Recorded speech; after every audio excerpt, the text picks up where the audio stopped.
Well, most of us can only dream about spending some time aboard a super yacht, a luxurious ride at sea with all the top-notch amenities that only celebs usually get to enjoy. Yeah, but our next guest actually gets paid to live life on the open water. Take a look.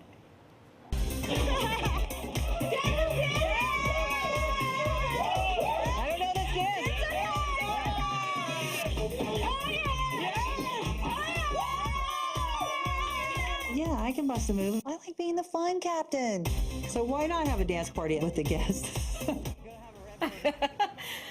All right, so welcome to the show, Captain Sandy Yawn of Below Deck and Below Deck Mediterranean. You look like you're having a lot of fun on that yacht. You know, it's not a bad part of the job when you get to play with the guests, like, and dance. It is a lot of fun. I can imagine. Well, you know what's interesting is, you're one of only a handful of women who are captains in the mega yacht industry. So how do you achieve, first of all, a high status in a field that's dominated by so many men, and how difficult was that for you? Honestly, you just keep your head down and do the work. I just did the work, and I think for women, you have to work twice as hard.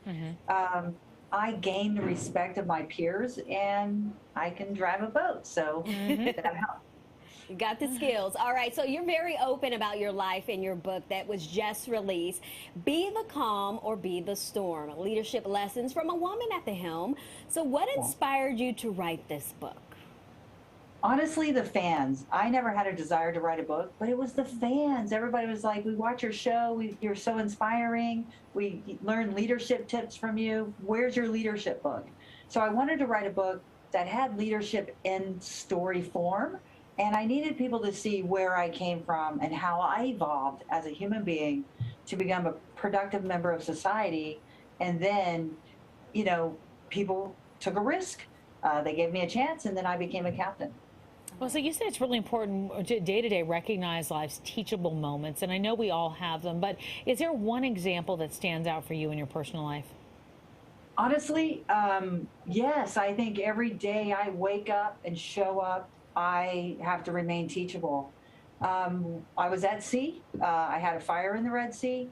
I remember looking to the first officer, and I asked for suggestions. I wanted to go one place, and he said, no, we need to go here. He had more time on the chart. He was reading about the area, so I deferred to him, and that was a teachable moment for me. Okay, speaking of teachable moments, a lot of women may face gender bias in the workplace. Is that something that you've encountered, and what advice would you have for other women who may be dealing with that?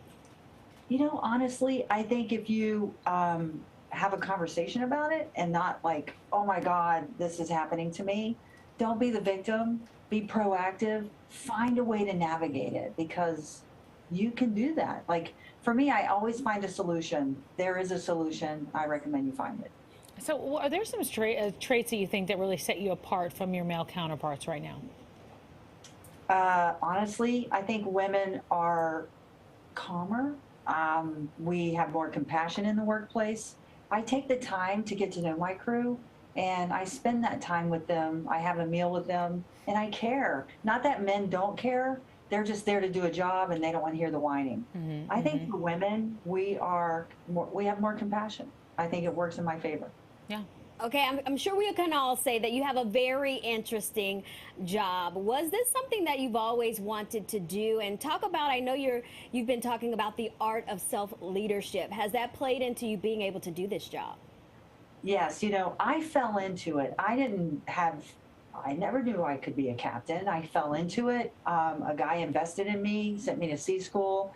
And I had to learn the art of self-leadership as I became a captain, because I couldn't walk out of my cabin, you know, not fit mentally and physically to lead other people. I can't be on a phone call, have an argument with someone, and walk out of my cabin and lead someone.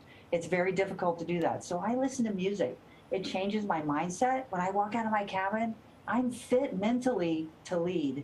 And that's part of that self-leadership. Checking my ego at the door, knowing that I don't have the answers, defer to my team, ask for their information, and then I make the ultimate decision, because it's not a democracy.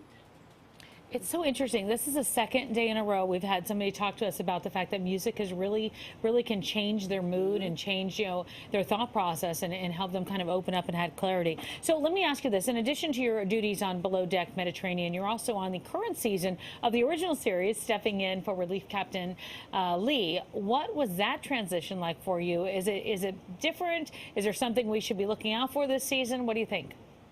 Honestly, to have his back feels really good, but stepping on someone else's boat with their crew is difficult. It's a fine line, and you don't want to fire anybody. You don't want to make chaos. But there was chaos, and I had to deal with it. But just keep watching. And I wanted to have a good boat for Captain Lee to come back to. So I did my best. I hope it was good enough. I look forward to it. All right. Well, Captain Sandy Yawn, thank you so much for joining us today and sharing your story. Thank you so much. All right. And Captain Sandy's book, Be the Calm or Be the Storm, is out now. You can get a copy or follow her journey.